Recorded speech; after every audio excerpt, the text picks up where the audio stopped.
The first time Marcus Hale stepped into Sterling Global's boardroom, he moved like the room already belonged to him. His stride was unhurried, practiced, the kind of walk a man develops after years of being told yes. The glass doors whispered shut behind him, sealing in the city skyline and his carefully staged entrance. Bianca Moretti glided at his side, a wine-red dress tracing every deliberate line of her body. Marcus had suggested something memorable for the meeting. She'd taken that as a challenge. He guided her toward the table with a light touch at the small of her back, as if she were both accessory and proof of his success. Behind them, the team from Hale Consulting Group filtered in junior partners, analysts, a nervous associate wrestling with a stack of pitch binders. Tablets lit up. Notes were shuffled. Whispered last-minute questions floated in the air. None of them knew that, in Marcus's mind, this wasn't just another client presentation. This was the coronation. "This is where everything tilts, B," he murmured, keeping his voice low enough for only her. He leaned close, the scent of his cologne mixing with the sterile chill of recycled air. "We land Sterling Global, and I don't just run a division, I decide the direction of this entire firm." Bianca's lips curved, eyes bright with admiration that he'd started to depend on. "You're going to own this room," she said. "You always do." Her hand squeezed his arm, nails pressing faint crescents into the fabric of his suit. They'd be idiots not to see it. They'd be idiots not to see it. Marcus let the words settle into him like champagne, effervescent and inevitable. He'd earned this moment. 12 years clawing his way up from anonymous consultant to senior partner. Night flights, lost weekends, clients who thought they could buy his soul along with his time. Hale Consulting had started in a cramped sublet on the 15th floor, now they occupied half a tower. And if today went the way he intended, Sterling Global Developments would become the client that made both firm and founder untouchable. He'd spent months maneuvering for this single meeting, quiet coffees with board members, accidental encounters at conferences, a favor here, a whispered promise there. The new CEO, mysterious, brilliant, signing emails only as a Sterling, had become something of a myth in the industry. Marcus wasn't interested in myths. He was interested in leverage. Bianca's presence was part of that calculus. Officially, she was his executive assistant. Unofficially, everyone in the building understood she was more than that. Marcus liked the message it sent. He was a man who could deliver results and walk into a billion-dollar negotiation with a stunning woman at his side. In his world, appearances were part of the balance sheet. The boardroom itself looked like a promise fulfilled. Floor-to-ceiling windows framed the city in steel and glass, towers marching across the horizon like a portfolio of conquered markets. A long, immaculate conference table stretched down the center of the room, glossy surface reflecting the ceiling lights, the water glasses, the nervous hands of his team. Marcus skimmed the chairs and chose the one closest to the head of the table. Not at the very top, he was too strategic for that, but close enough to remind everyone, including the unseen CEO, who was meant to be speaking. "Mr. Hale, should we run through the deck one more time?" asked Jamie, the youngest associate, clutching a tablet like a life raft. A bead of sweat traced his temple. Marcus didn't bother to look over. "Relax, Jamie. I could pitch this in my sleep. But the revised projections. I signed off on them," Marcus cut in, a smooth, dismissive smile tightening his jaw. "The numbers are fine. The vision is what matters, and no one can sell that better than me." Jamie swallowed his objections and sat down. Bianca shifted beside Marcus, crossing her legs, the red fabric catching the light. On the far wall, an enormous digital display waited for their first slide, the story that was supposed to define Marcus's future. He settled back in his chair, fingers steepled, gaze fixed on the door at the opposite end of the room. Somewhere behind that door, Sterling Global's elusive new CEO was making their way toward him. Marcus imagined a handshake, a subtle nod of respect, the beginning of a long, profitable alliance. What he didn't imagine, what he couldn't imagine, was that across town, another figure was adjusting the cuffs of an emerald suit, reviewing the very same agenda, and preparing to walk through that door with an entirely different plan for his life. Because while Marcus rehearsed his victory in his head, Ariel Sterlinghale was getting ready to rewrite the story of the company, of the deal, and of the marriage he'd already taken for granted. And that story began long before either of them stepped into this boardroom. Before we begin, tap subscribe so you never miss the next story. That morning, on the other side of the city, Ariel Sterlinghale stood in front of a full-length mirror and watched a stranger breathe. The emerald suit hung perfectly on her frame, sharp lines, clean tailoring, no softness anywhere except in the natural curl of her hair. The woman in the reflection looked composed, expensive, unshakable. CEO material. A year ago, Ariel thought she wouldn't have recognized herself. She smoothed a non-existent crease from the lapel, more to steady her hands than to fix the fabric. Behind her, the floor-to-ceiling windows of her penthouse caught the same skyline Marcus was now staring at from the boardroom, only from a higher vantage point. Different tower, same city. Different life, same man at the center of it all, at least for a little longer. Her phone buzzed on the dresser. Rowan. Board is already in the building. You ready, Sterling? She allowed herself the smallest smile. Rowan LeClaire never called her Ariel on days like this. On days like this, she was her own last name, unapologetic, weighted, powerful. Ariel. Always. Her thumb hovered over the keyboard for a second, then she added. Ariel. Thank you. For everything. The reply came instantly. Rowan. You did this. We just turned on the lights. She set the phone down, inhaled slowly, and focused on the woman in the mirror again. Today wasn't about Marcus. That was the mantra she'd practiced in therapy, in late-night strategy sessions, during long flights when the cabin was dark and strangers slept beside her. Today is not about Marcus. Today is about the company. About the board. About every woman who's ever been told to sit quietly while a man collected credit for work she'd done in the shadows. But somewhere under the control and the emerald wool, a quieter truth pulsed. Today was also the day she finally closed the book on the marriage that had cracked her open. Her mind drifted, uninvited, to the night everything had shifted. Marcus had left his phone on the kitchen counter.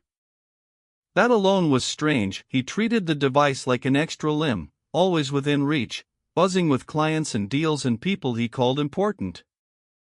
Ariel had been rinsing wine glasses, the scent of roasted garlic still hanging in the air from the dinner she'd cooked for two and mostly eaten alone. Running late, he'd texted an hour earlier. Don't wait up. She hadn't meant to look. Not really. The screen had lit up with a message preview. Bianca. Still thinking about last night. That thing you did with your. The rest disappeared as the screen locked again, leaving her staring at the reflection of her own face in the black glass, eyes wide, mouth slightly open, like some stunned extra in the wrong movie. Her first reaction wasn't rage. It was a strange, hollow quiet. As if someone had opened a door in her chest and all the noise had slipped out. She'd picked up the phone with steady fingers, entered the 4-digit code she'd known since the day they merged their lives together, and scrolled. Messages.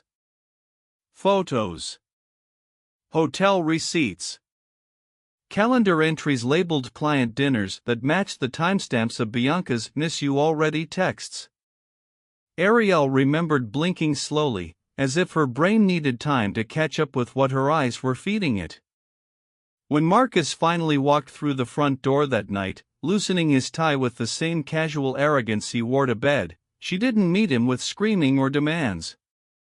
She handed him his phone. "You left this," she'd said, voice calm. Too calm. He'd smiled, kissed her cheek, tossed off some line about being forgetful. He didn't notice the way she watched him. He didn't see the way something had quietly packed its bags and walked out of her heart. Later, lying beside him in the dark, listening to his sleep-heavy breathing, Ariel had stared at the ceiling and realized she was standing at the edge of a cliff. She could jump, explode, confront, beg, threaten. Or she could step back, turn around, and build a bridge to somewhere else. She chose the bridge. The first brick was Rowan. They'd met at a conference months earlier, long before the texts, long before the late-night returns became a pattern. Rowan had been on stage, speaking about strategic turnarounds with the amused confidence of someone who'd walked into plenty of burning buildings and found a way to sell the ashes. Afterward, Ariel had asked a question, something about the human cost of transformation, about the emotional math no spreadsheet could quite capture. Rowan had looked at her, really looked, and then smiled like they were in on the same secret. "You consult?" Rowan had asked. "A little," Ariel had said. At the time, it was technically true. She worked part-time, the arrangement Marcus preferred. "Just enough to keep my credentials warm." "Warm is overrated," Rowan had replied. "You look like someone who runs hot." They'd exchanged cards. When the messages with Bianca appeared months later, Ariel pulled Rowan's card from the back of a drawer and stared at the name.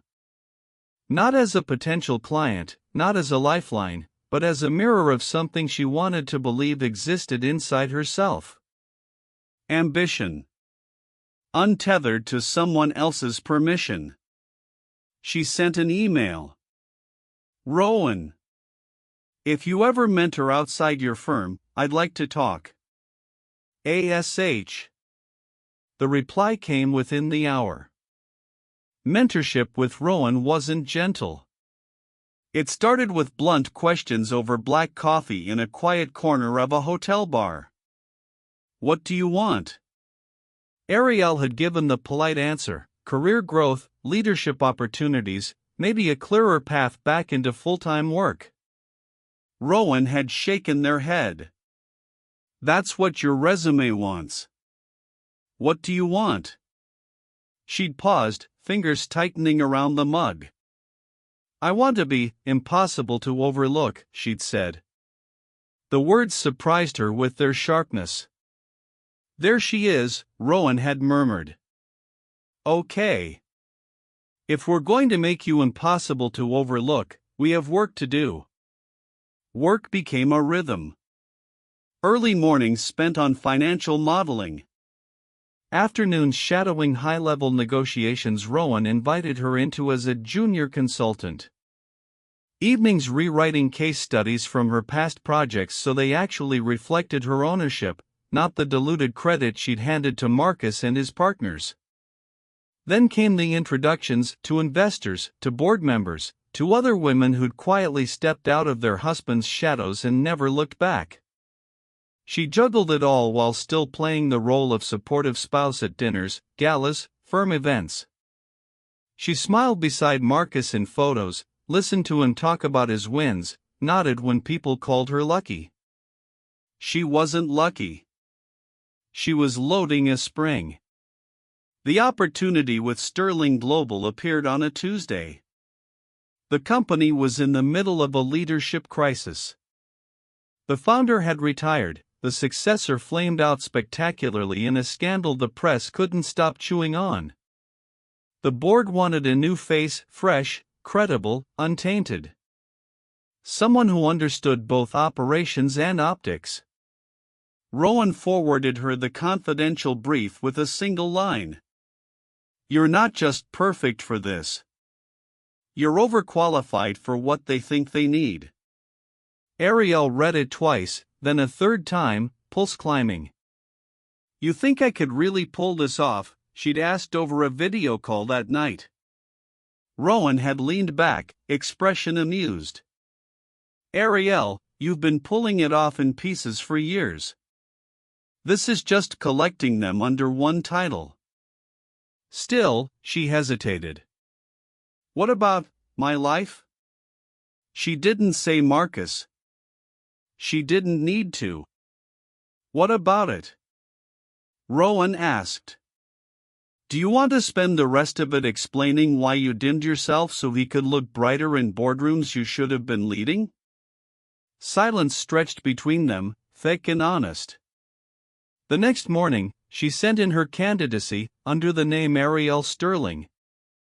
No Hale. The process that followed was brutal and exhilarating. Panel interviews with people who didn't care whose wife she was. Case studies and crisis simulations that made her forget about the texts and the hotel receipts because she was too busy outperforming candidates who'd never taken a career break to support a husband's ego. When the board called to offer her the role, she was standing in the parking lot of a grocery store, car full of meal prep Marcus would praise and barely notice. "We'd like you to step in as interim CEO," the chair had said. "Your vision for restructuring and your emphasis on ethical governance is exactly what we need." Ethical governance. The irony tasted metallic in her mouth. "That's quite a responsibility," she'd replied, voice steady. "But yes. I'm ready." She ended the call and sat there for a long moment, hands on the steering wheel, eyes unfocused. For the first time in years, the future she saw when she looked ahead didn't have Marcus at the center of it. Now, on the morning of the boardroom meeting with Hale Consulting, Ariel fastened a slim watch around her wrist and checked the time. She could practically hear Rowan's voice in her head. "Remember, you're not walking into his story. He's walking into yours." She picked up a folder from the dresser, confidential performance reports, client complaints, a detailed summary of Hale Consulting's creative accounting practices. The data had been compiled by Sterling Global's due diligence team. Ariel had read every line. Marcus was good. Clever. Charismatic. He was also reckless. He cut corners when it suited him, silenced junior staff who raised concerns, buried warning signs beneath layers of charm and glossy slide decks. It was all there in the numbers and the emails and the quiet testimonies of people who thought no one listened. Once, she might have tried to fix that from the inside, whispering advice over dinner, offering suggestions he'd later parade as his own brilliant insight. Now, it was simply evidence. Ariel slipped the folder into her briefcase and closed the clasp with a soft click that felt strangely final. In the car on the way to Sterling's headquarters, the city blurred by in streaks of steel and glass. Her assistant, a real one, on Sterling's payroll ran through the day's agenda. "Board strategy session at 9, the assistant said, scrolling through a tablet. "Media prep at 10. Hale Consulting pitch at 11 sharp. We've blocked 90 minutes, but the board has indicated they'll follow your lead." "Thank you," Ariel said. "We may not need the full 90. The assistant hesitated. "Do you want me to sit in on that meeting?" Ariel considered the picture in her mind, Marcus striding into her boardroom, Bianca on his arm, a team behind him that believed they were on the brink of transformation. "No," she said finally. "I've got this one."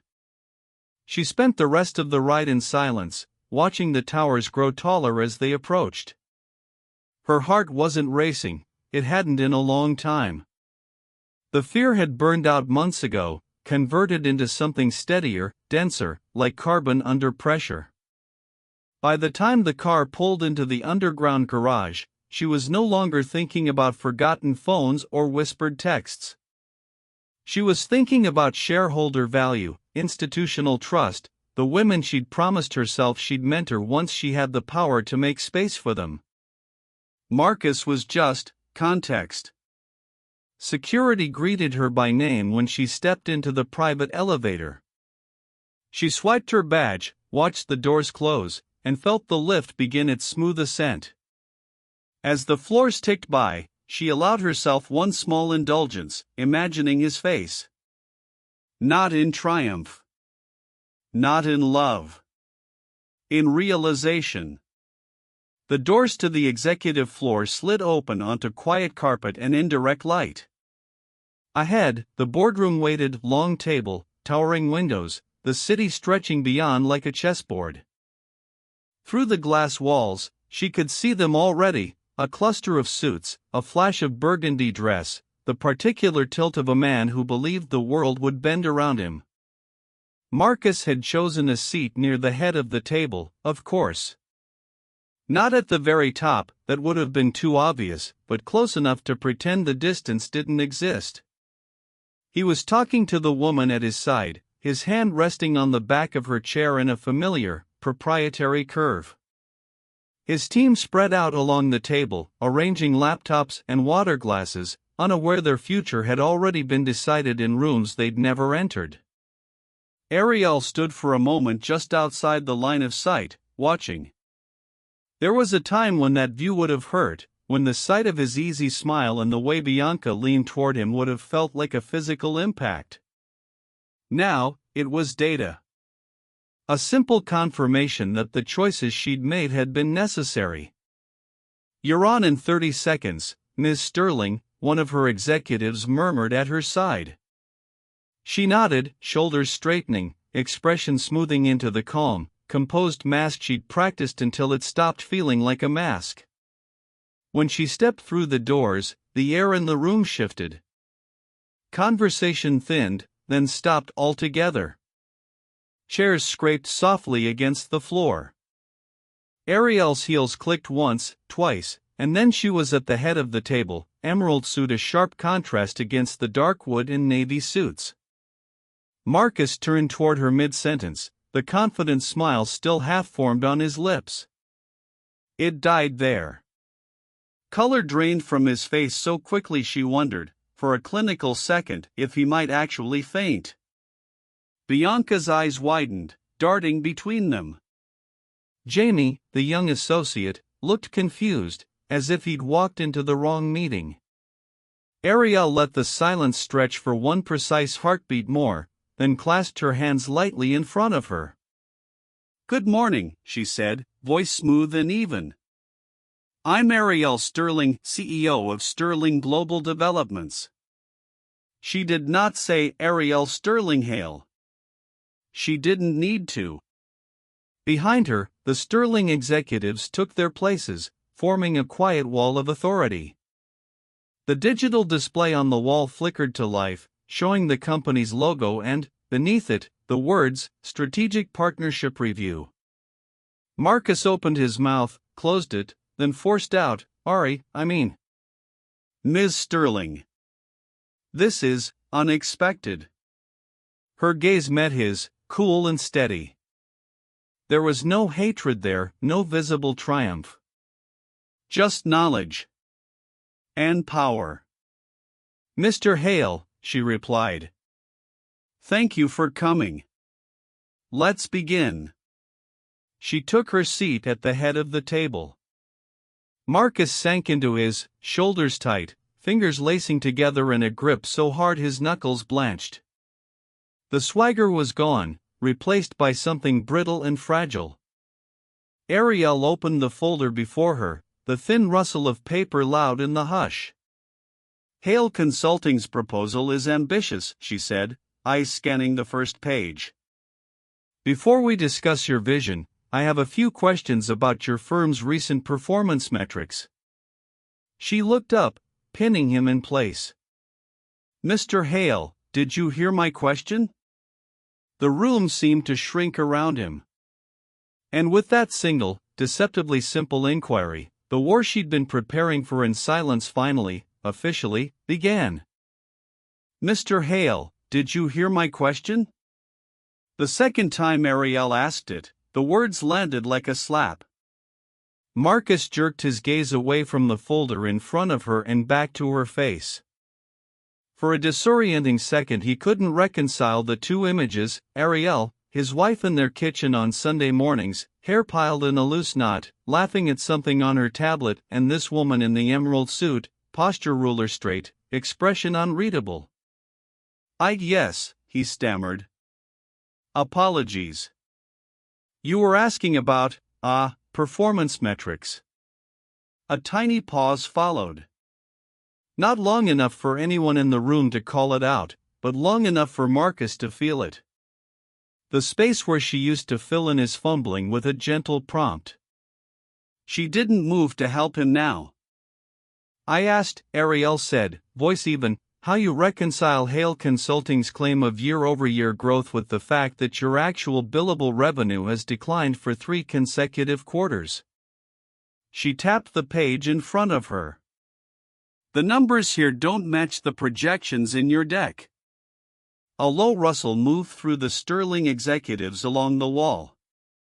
Marcus heard it like static. Bianca shifted beside him, crossing and uncrossing her legs. Her gaze flicked from Ariel to Marcus and back again, searching for cues. No one was smiling. "Of course," Marcus said, forcing a laugh that sounded too loud. "Market volatility has hit everyone. But if you look at the broader trend line..." "We did," Ariel said. She turned a page without looking down. "Your broader trend line excludes 3 major clients who terminated contracts in the last 18 months. You labeled them strategic departures." She slid a second document across the table. Jamie, the young associate, recognized the summary layout. They'd compiled those notes. He also recognized that this version included paragraphs he'd never seen. "Sterling Global spoke with those clients," Ariel continued. "Off the record. None of them described their departure as strategic. A beat. Words used included ignored complaints, unethical billing practice, and hostile work culture." The temperature in the room seemed to drop 5 degrees. Marcus felt a flush climb his neck. "We had disagreements about scope," he said quickly. "You know how it is, some clients expect miracles for a retainer that barely covers the hours." "Do they?" Ariel asked, tilting her head. "Because one of those disagreements appears to be about charging senior partner rates for work done entirely by unpaid interns." Bianca's head snapped toward him. "What?" she breathed, so softly he almost thought he imagined it. Marcus gripped his pen until the plastic groaned. "That characterization is exaggerated," he said. "We have a robust internship program where interns sign NDAs that prevent them from discussing the work they perform," Ariel said. "For free." One of the Sterling board members cleared his throat. "We take labor compliance very seriously, Mr. Hale." "Of course," Marcus said. Sweat prickled under his collar. "Look, every firm in this city." "Sterling Global doesn't," Ariel cut in. The interruption was clean, precise, the way a surgeon might halt an unnecessary movement. "Let's move on." She flipped to another section of the file. "Hale Consulting lists Hale Horizon Ventures as a passive investment vehicle on your disclosures." She looked up. "Can you explain why funds appear to be moving from client retainers into that vehicle on a quarterly basis?" For a moment, Marcus couldn't find his voice. That account was supposed to be invisible. Only partners saw those reports, and even then, only the sanitized versions. How did he stop himself? Those are standard allocations, he said. Simply a way of managing liquidity. Is that how your auditors described it? Ariel asked. She glanced at one of her own executives, who slid another sheet forward. We also spoke with them. Jamie's hand shook where it rested near his tablet. He knew what that meant. If Sterling Global had gone to the auditors, they'd seen everything. The creative categorization. The late-night adjustments Marcus had insisted on before reports went out. The things Jamie had told himself were above his pay grade to question. Mr. Hale. Ariel's tone remained neutral. Our position is simple. We will not enter a long-term strategic partnership with a firm whose financials require this level of explanation.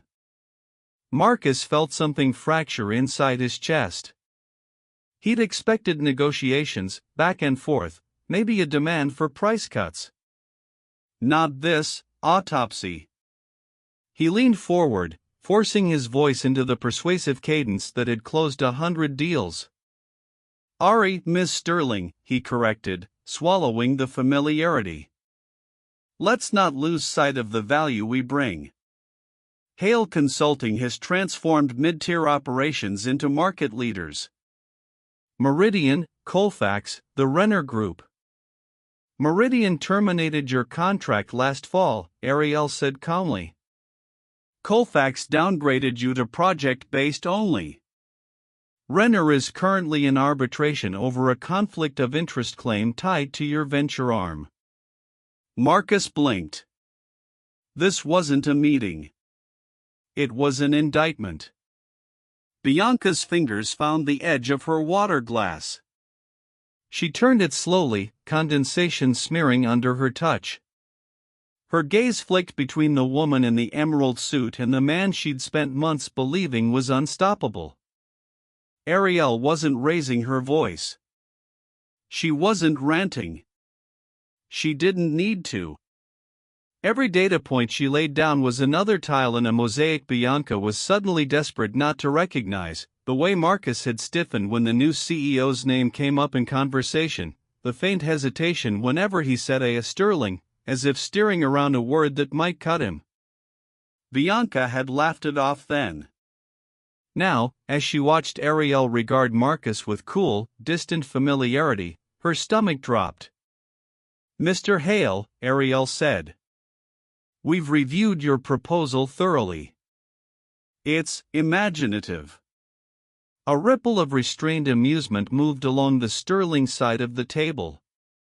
However, there's a gap between your narrative and your numbers. Sterling Global deals in reality. Reality is that you need us, Marcus shot back, something desperate slipping into his tone.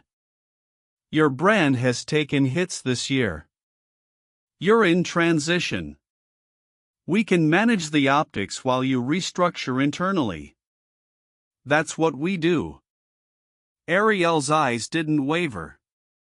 No, she said. That's what you tell people you do. She let the sentence hang. The implication was a blade. Bianca's mind raced. The way Ariel said you didn't sound like professional distance. It sounded like history. Old history. Family history. She looked more closely. The curve of Ariel's mouth when she was displeased. The way her gaze narrowed when Marcus tried to charm his way out of a corner. Bianca had seen that exact reaction echoed once in a candid photo on Marcus's mantle, a woman at his side at some charity gala, profile turned as she laughed at something out of frame. At the time, he'd waved it off. My wife, he'd said lightly. She hates these things. Bianca had barely glanced at the picture. Now she saw it with painful clarity. Oh my God, she whispered, the blood draining from her face. Her eyes flew to Marcus. He wasn't looking at her. He couldn't look away from Ariel. A married man. A cheating husband. Sitting in the boardroom of the company his wife now ran. The woman in the red dress realized she wasn't an asset today. She was evidence. Ariel could feel Bianca's gaze on her, the dawning horror.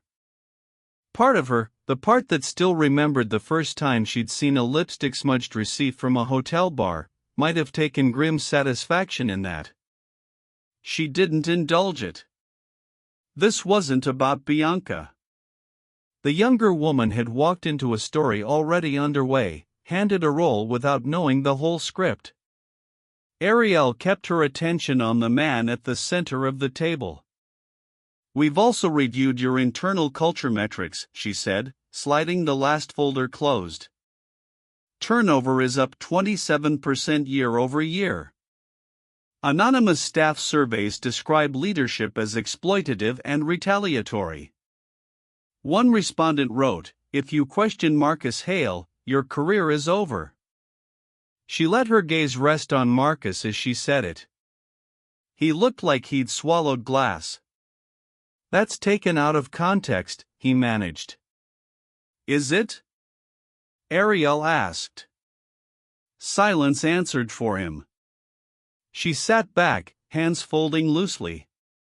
When she spoke again, her tone shifted, no less firm, but broader, as if she were now addressing the room rather than a single man. "Sterling Global has a responsibility to our shareholders, our employees, and our partners," she said.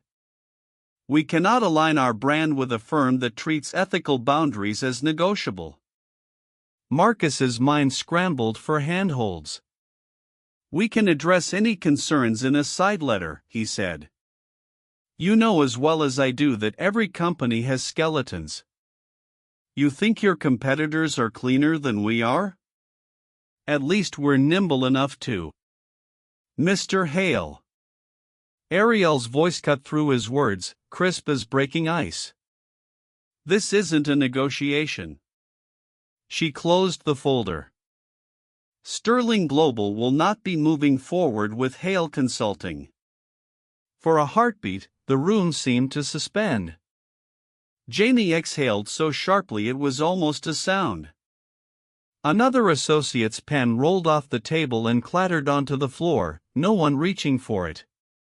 Bianca froze, fingers curled around the stem of her glass.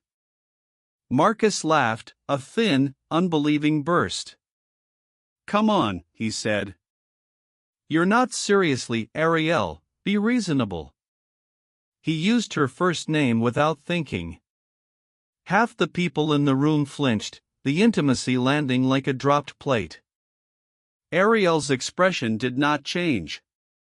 "My decision is final," she said. "Sterling's board has already been briefed. Today's meeting was a courtesy." The word courtesy stung more than any insult. He stared at her, all the air gone from his lungs. "You're going to blow up a multi-million-dollar deal because what? You're mad at me?" "If I were making decisions based on my personal feelings, Mr. Hale," she said calmly, "you would not have been invited into this building." Bianca's breath hitched. That was it. Confirmation. Wife. Not ex. Not separated. His wife. Marcus felt the room tilt. "Ariel, please," he said, voice fraying. "Can we talk about this in private?" Now, finally, a flicker of something moved across her face. Not softness. Not nostalgia. Resolve. "I think there's one more thing that does belong on the record," she said. She turned her head slightly, addressing the room. "As some of you may know, Marcus and I are married," she said. A murmur rose and fell, swiftly stifled. "We have been for 8 years. In light of information that's come to my attention over the past several months, I will be filing for divorce. Bianca's hand flew to her mouth. Marcus felt the words physically, each syllable a blow. Ariel, he choked. Don't do this here. Her gaze returned to him, cool and unwavering. I already did, she said. You just didn't notice. She stood, the signal as clear as a gavel. Two security officers waiting quietly near the door stepped forward, not aggressively, not even quickly. Just inevitably. Miss Sterling, one asked. Please see Mr. Hale and his team out, she said. Their materials will be returned after our legal review. Marcus stood up so fast his chair tipped backward and hit the floor with a bang. This is insane, he snapped. You can't humiliate me like this in front of my people. We're adults, for God's sake. Ariel regarded him for a long moment. You did that yourself, she said softly. I'm just choosing where the scene ends. The officers moved into position, not touching him yet, but close enough that everyone understood the next step. On the far side of the table, Bianca pushed back her chair, face pale, eyes darting toward the door as if calculating escape routes. Ms. Moretti, Ariel said.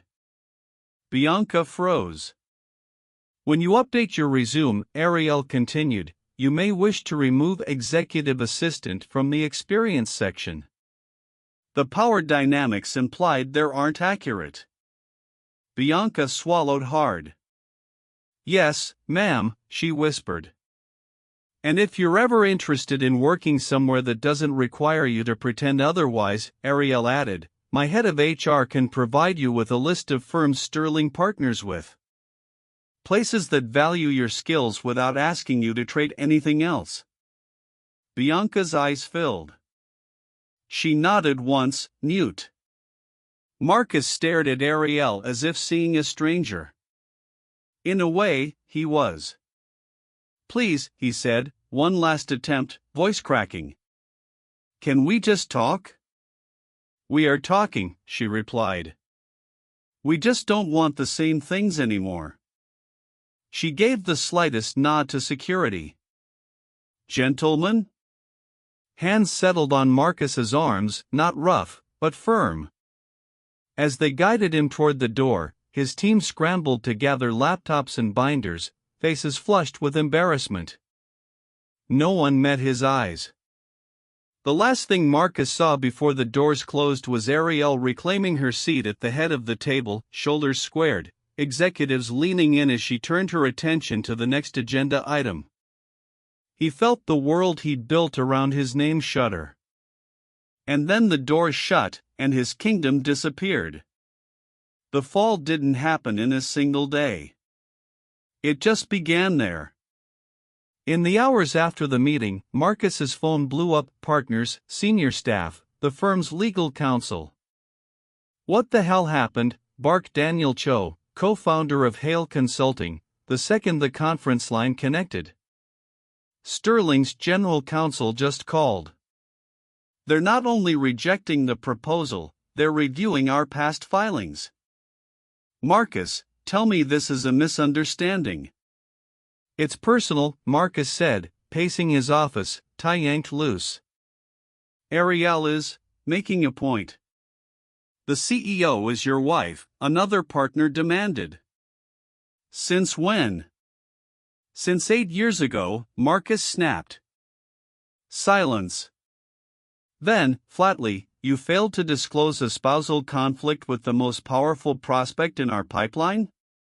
He dragged a hand down his face. I didn't know she was the CEO until she walked into the room. She used her maiden name.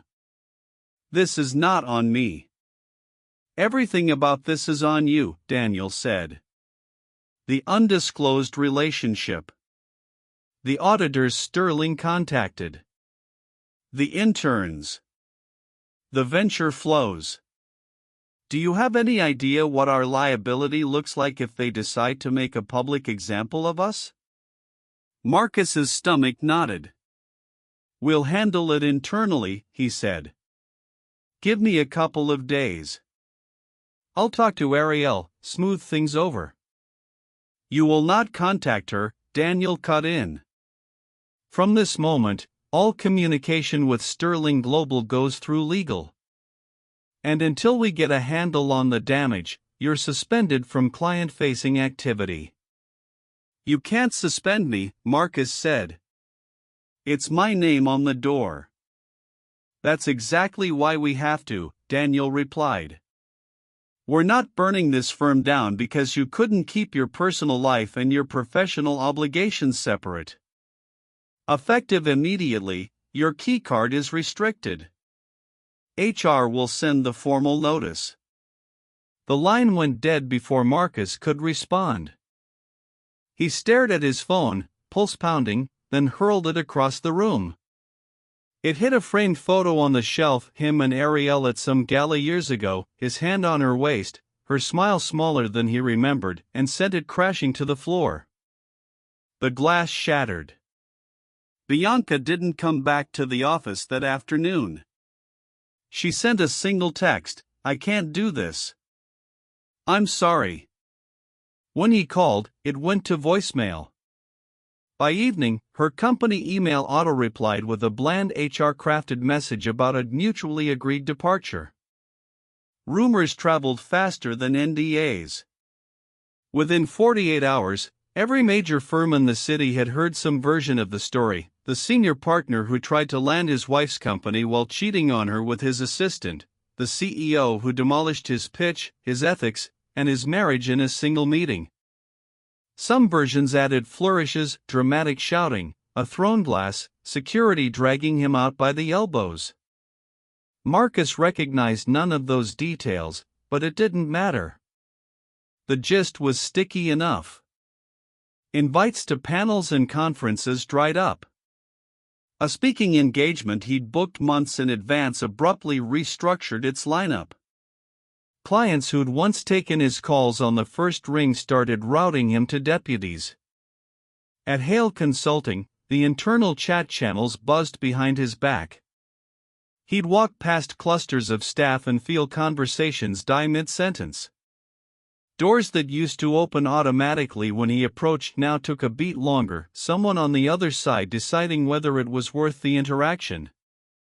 He watched his empire lose confidence in him cell by cell. Ariel, meanwhile, barely had time to notice the gossip. Sterling Global needed rebuilding. She attacked the task with the same bone-deep focus she'd once used to hold a crumbling marriage together. Only this time, the effort paid dividends. She overhauled the leadership structure, carving out deadwood and promoting talent that had been quietly doing the work for years without recognition.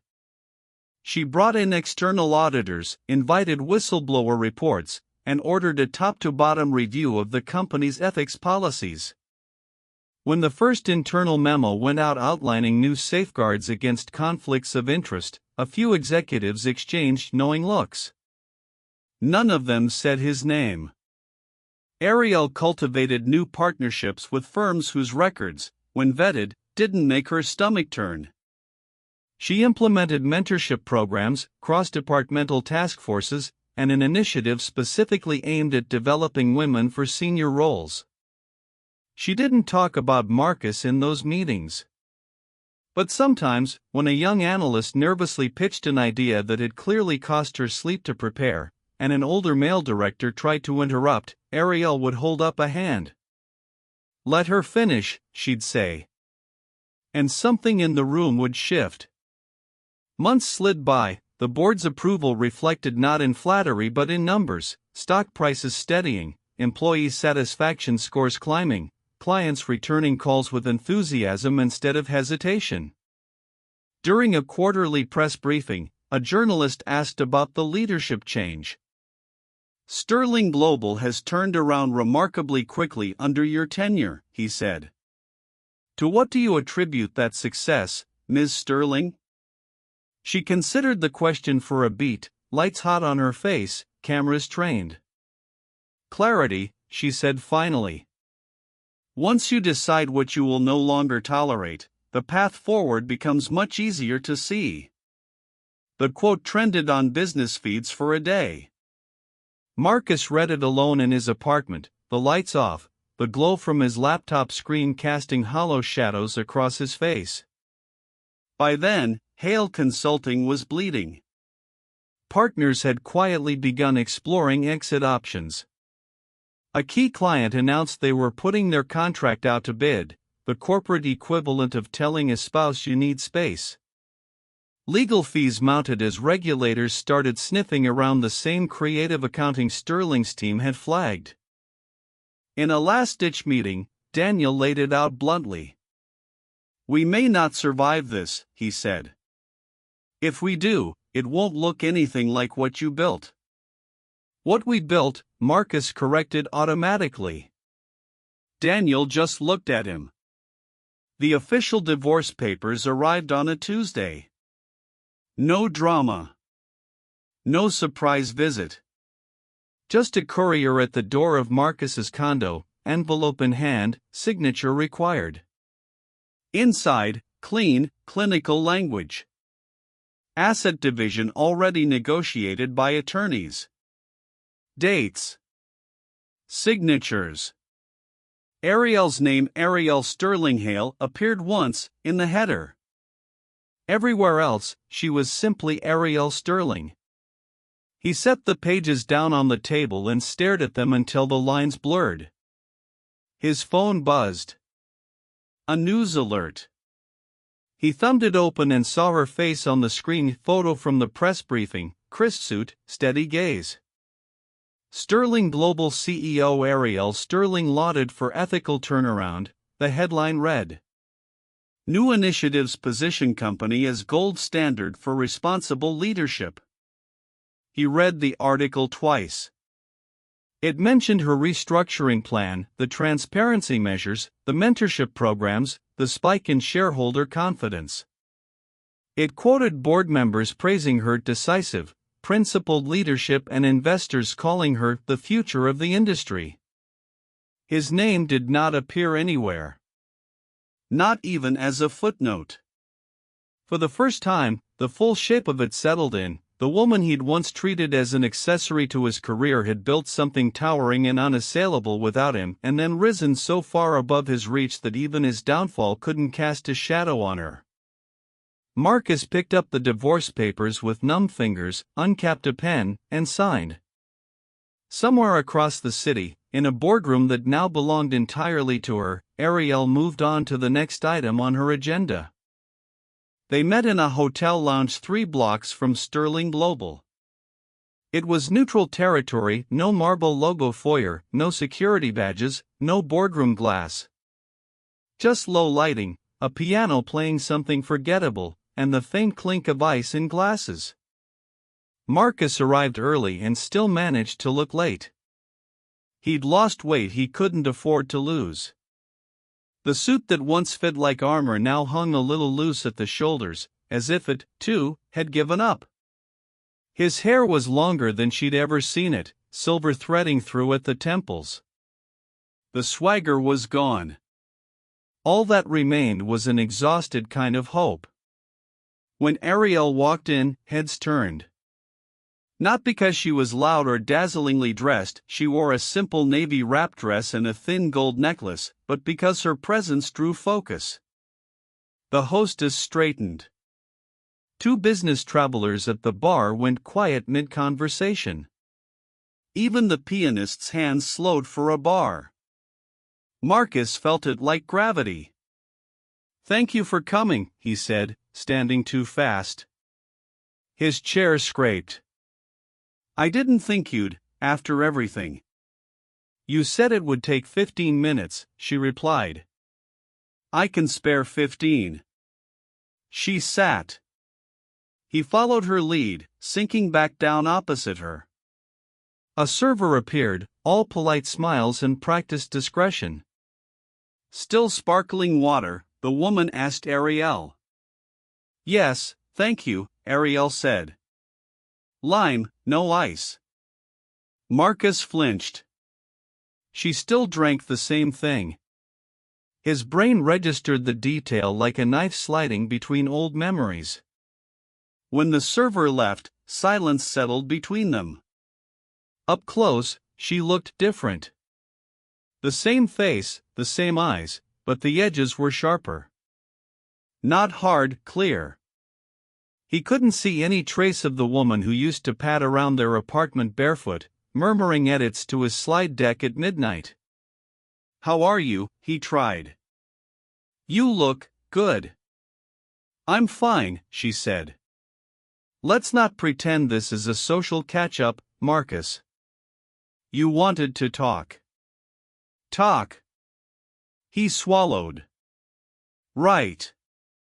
Okay." The speech he'd rehearsed in his head for weeks fractured the second he met her gaze. All his careful phrases felt small and pathetic now. "I'm sorry," he said, the words dropping out of him raw. "For all of it. For Bianca. For lying. For making your work invisible.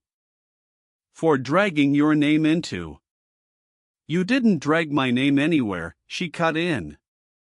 "I took it back before you had the chance." The reminder that she no longer shared his last name knocked the breath from him. "I know I can't undo what I did," he pushed on. "And I know I can't ask you to forgive me. But I need you to know I'm different now. I've started therapy. I've been going through old projects and seeing how much of your insight I claimed as my own. I see it now. How I treated you. How I treated everyone." He shook his head, laughed bitter and thin. "You were always 10 steps ahead and I treated you like scenery," he said. "You didn't just deserve better. You were better.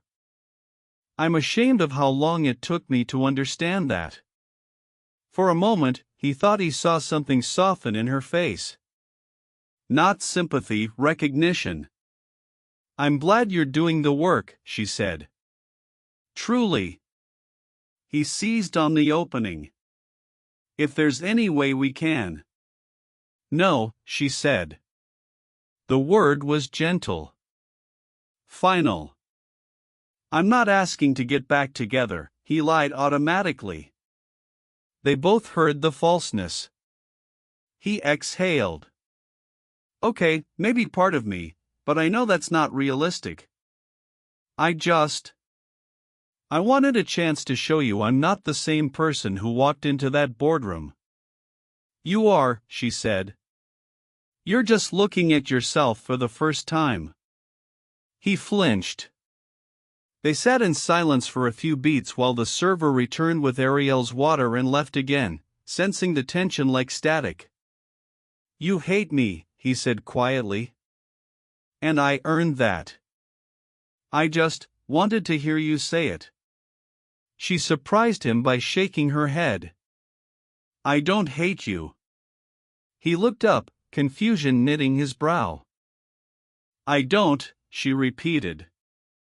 "Hate is heavy. It takes energy. I spent years pouring energy into you, into your career, your ego, your needs. I won't spend another ounce carrying you around in my head." She held his gaze, steady and calm. "I don't hate you," Ariel said. "I just don't care anymore." The sentence landed like a door closing. Not slammed. Just quietly shut on well-oiled hinges, leaving him standing in a hallway with nowhere to go. He swallowed hard. "So that's it," he said. "That's it," she replied. "You're not part of my future, Marcus." He felt the finality of it settle over him like snow. At another time, in another life, he might have argued, begged, made some grand gesture to spin this into drama. Now, even his desperation felt small in the face of her certainty. "Thank you for meeting me," he said finally, voice rough. "You're welcome," she said. She stood, left a tip on the table even though she hadn't touched her drink, and walked toward the exit. She didn't look back. He watched her go, thinner and more tired than he'd ever been, and understood with brutal clarity. This wasn't the dramatic climax of their story. It was the epilogue. And for him, the real fall was still coming. Hale Consulting's death was less a collapse and more a slow, ugly implosion. First came the quiet departures, senior associates who suddenly had an exciting opportunity elsewhere, partners who decided to spend more time with family. Then the clients began issuing RFPs for competitive bids, language that, in their world, was a polite precursor to goodbye. Regulators arrived next, all clipped questions and requests for documentation. The same creative accounting Marcus had once considered savvy now looked a lot like misconduct under fluorescent government lighting. The day the board voted to dissolve the firm, the conference room felt eerily familiar: long table, tired suits, a skyline that no longer looked like promise. Effective immediately, Hale Consulting Group will begin formal wind-down procedures, Daniel announced, voice hoarse. Clients have been notified. Staff will receive severance details from HR. Someone asked about the name. We'll retire it, Daniel said. Marcus didn't argue.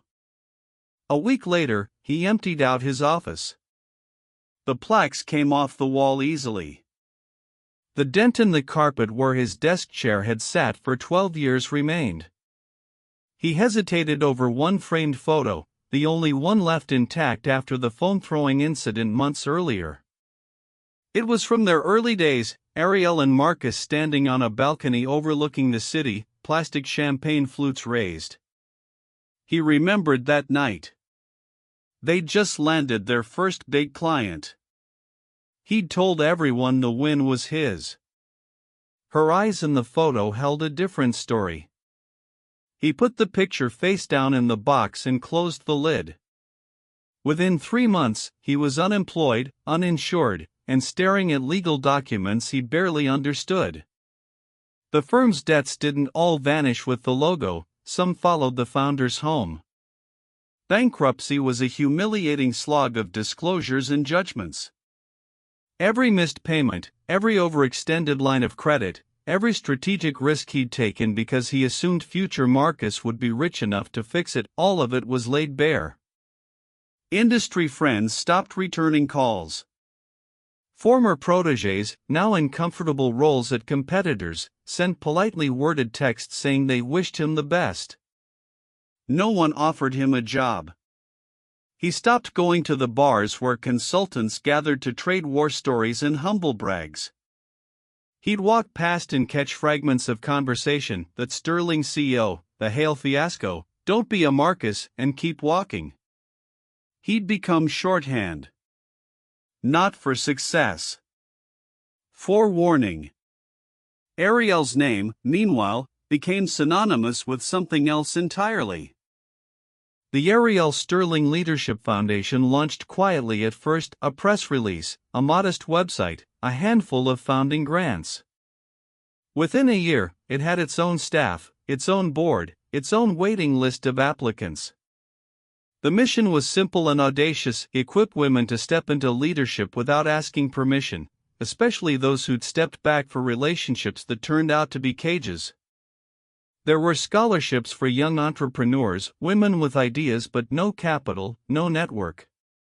There were programs for mothers re-entering the workforce, offering upskilling, mentorship, and childcare stipends. And there was one initiative Ariel insisted on personally designing: a mentorship track for women leaving toxic marriages. "We're not therapists," she told the foundation's director in their first planning meeting. "We're not here to replace trauma work. But we can make sure that when they're ready to rebuild, they have a runway." The program paired participants with seasoned professionals who'd navigated similar transitions. Workshops covered everything from negotiating salaries to rebuilding credit to spotting red flags in workplaces that mirrored the dynamics they'd just escaped at home. Ariel didn't tell the board where the idea came from. She didn't need to. They saw it in the way she carried herself, open, grounded, formidable without being brittle. Her days blurred into a rhythm of board meetings, site visits, policy reviews, speeches. She stood on stages in front of screens that read leadership, empowerment, rebuilding, and spoke about systemic change and personal courage in the same breath.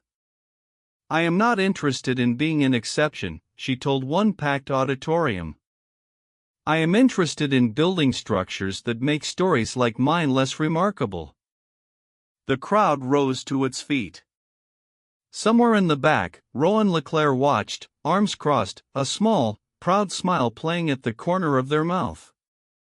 Rowan's presence in her life shifted slowly, like a tide coming in. At first, nothing changed. They were mentor and mentee, co-conspirators in corporate reform. They texted late at night about board dynamics, about potential acquisitions, about the absurdity of a world that still seemed surprised when a woman ran a company without apologizing. Then the messages got wider. A photo of a terrible hotel room Rowan had suffered through on a trip, accompanied by, "Tell me again why we travel for work when video calls exist?" Ariel replied with a picture of her own, her living room floor littered with foundation proposals, a half-eaten salad balanced on a folder. "Because some of us don't know how to put the laptop down," she wrote. "Guilty," Rowan answered. "Dinner when I'm back? As a productivity intervention?"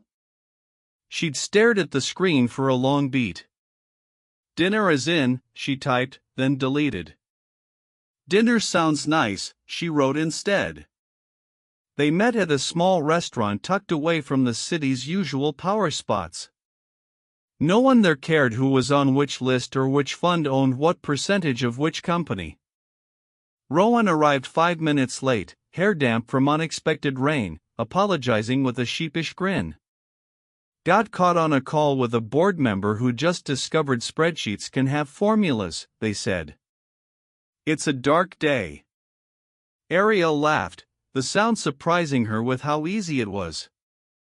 The dinner was nothing like meals she'd shared with Marcus, no performative stories, no subtle jockeying for dominance. Rowan asked questions and then actually listened. When Ariel deflected with humor, they gently called her on it. When she talked about the foundation, their eyes lit up like she was telling them about an astonishing new technology. "I'm proud of you," Rowan said at one point, simple and true. "Not just for the title. For the way you're using it." The warmth that bloomed in her chest wasn't dependent on their approval, but it felt good, being seen by someone who'd never tried to make her smaller. They took it slow. There were boundaries to renegotiate, histories to respect. Months passed before their relationship shifted from theoretical to official.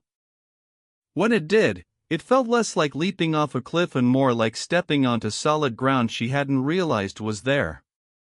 For the first time, love didn't feel like something she had to earn by making herself useful. It felt like something she could simply choose. Marcus, too, made choices. Smaller ones. Less glamorous. But choices all the same. He moved to another city, one with fewer glass towers and more anonymous office parks. He rented a modest apartment, bought mismatched furniture from a warehouse liquidation, and stopped pretending he needed a corner unit with a view to feel like a person. When he finally worked up the courage to apply for jobs, his search results looked different than they would have a few years earlier. No partner track roles, no C-suite positions. He aimed lower. Operations manager. Internal consultant. Project lead. Just get in somewhere, he told himself. Prove you can be honest. Build from there. Most of his applications vanished into automated portals. One company, a mid-sized manufacturing firm in a neighboring state, actually called. We're looking for someone who can help streamline processes and negotiate vendor contracts, the recruiter said over the phone. Your experience could be a fit. We do, of course, need to run a full background and reference check. He agreed, pulse quickening. A week later, the recruiter emailed to say they'd be contacting Sterling Global as part of that process. Standard due diligence, she assured him. He stared at the screen. Of course they would. He'd nearly cancelled the whole application then and there. What was the point?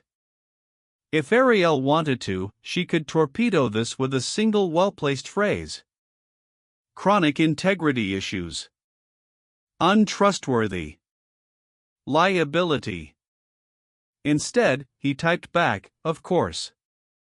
Let me know if you need anything else from me. He closed his laptop and went for a walk, trying not to imagine how the conversation at Sterling would go. At Sterling's headquarters, the reference request landed in HR's queue like any other. The coordinator reading it frowned slightly at the attached note, high visibility candidate. Please escalate. Sterling policy was clear. Any reference check involving former senior leadership or potential conflicts of interest went to the top for review. This one didn't just go to the top. It went to Ariel's desk. She found the file in her inbox between a proposal for expanding the Foundation's scholarship program and a briefing on a potential merger. For a moment, she just looked at the name. Marcus Hale. Requested reference, employment history, performance, eligibility for rehire. Her first instinct wasn't anger. It was curiosity. Had he really put her down as a reference? He hadn't. The form clarified that Sterling Global was listed as a former client and affiliated entity. The potential employer was being thorough. She could, technically, decline to comment and route them back to HR's generic line. She could also pick up the phone and unload every bitter memory she'd carefully filed away, the lies, the dismissal, the way he'd once told a room full of partners that she was taking it easy at home while she was quietly handling 3 of his most delicate accounts. Instead, she opened the attached guidelines. Sterling's policy recommended factual, non-interpretive responses, dates of engagement, scope of work, observed outcomes. She exhaled. When the recruiter's call was patched through, Ariel's assistant looked startled. I can route this to HR if you'd prefer, she offered. It's fine, Ariel said. Put them through. A click. A new voice. Miss Sterling, thank you so much for taking my call, the recruiter said. I'll be brief, I'm calling regarding Marcus Hale. He's applied for a mid-level operations role with us and has listed prior engagements with Sterling Global. We're hoping you can provide a candid assessment of his professional capabilities and integrity. Professional capabilities and integrity. Old Ariel might have heard that as an invitation to burn him down. The woman sitting in the CEO's office now heard something else, an opportunity to be exactly who she'd decided to become. Of course, she said. I'm happy to clarify the facts of our interaction. She kept it simple. Marcus had led Hale Consulting's pitch to Sterling. They had identified significant discrepancies between the firm's claimed performance and its internal records. As a result, Sterling had declined to move forward with the partnership and had terminated all prospective engagements. As far as she was aware, he had not been employed by Sterling Global in any capacity. The recruiter hesitated. Would you rehire him or work with him again? She asked carefully. Ariel paused. She pictured Marcus in the hotel lounge, thinner and humbled, talking about therapy and accountability. She pictured herself in the boardroom months earlier, file in hand, voice steady as she dismantled his empire. She pictured women in her mentorship programs, clutching notebooks as they outlined new lives. "I can't speak to who he is now," she said at last. "I can only speak to who he was then." At that time, based on the information we had, Hale Consulting was not a suitable partner for Sterling Global. "So you're not recommending him?" the recruiter pressed. "I'm not endorsing or condemning him," Ariel replied. "I'm providing you with the facts. What you do with them is your decision." There was a silence on the line, the recruiter perhaps unused to someone refusing the easy satisfaction of a definitive yes or no. "Understood," the woman said. "Thank you for your candor, Ms. Sterling. That was very helpful." After the call ended, Ariel sat for a moment, hands resting lightly on her desk. She felt nothing. No vindictive thrill. No lingering bitterness. Just a quiet, expansive sort of peace. Whatever happened to Marcus next wasn't her story to write. Weeks later, as the sun sank behind the skyline, Ariel stood once again at the head of Sterling Global's boardroom. The windows reflected a different woman than the one who'd first walked into this room as CEO. The suit was the same sharp cut, but there were new lines at the corners of her eyes, evidence of real laughter, of late nights spent building something that mattered. Rowan leaned against the far wall, waiting to walk her out after the meeting. Their presence felt less like a spotlight and more like a steady glow at her back. The last of the directors filed out, still discussing numbers and projections. Papers rustled. Doors closed. Gradually, the room emptied, leaving Ariel alone with the city. She walked to the far end of the table, fingertips trailing lightly over the polished surface. In her mind's eye, she could still see Marcus sitting where he'd sat that first day, hand on Bianca's chair, eyes full of entitlement. For a long time, she'd believed that was the axis her life turned on, that boardroom, that marriage, that betrayal. Now, standing in the same space with her own name on the door, she understood the truth. He'd been a catalyst. Not the point. She looked out at the towers beyond the glass, some housing firms that now partnered with Sterling, others that housed companies her foundation was helping transform from the inside out. She thought of the women in her programs, the ones who showed up shaking and left with their shoulders squared. She thought of the scholarship recipients launching their first ventures, of the mother who'd sent a handwritten note saying, "I didn't know I was allowed to want more until I heard you speak." Ariel had reclaimed herself, yes. But more than that, she'd rewritten the story of what was possible for herself, for others, for an industry that once saw women like her as appendages instead of architects. She'd risen far beyond the limits Marcus had tried to place on her, beyond any version of her life that required his validation or suffered under his shadow. And she'd done it, she realized, not to punish him. Not to prove a point to the people who'd underestimated her. She had built this life for one reason. Rebirth. A soft knock sounded at the door.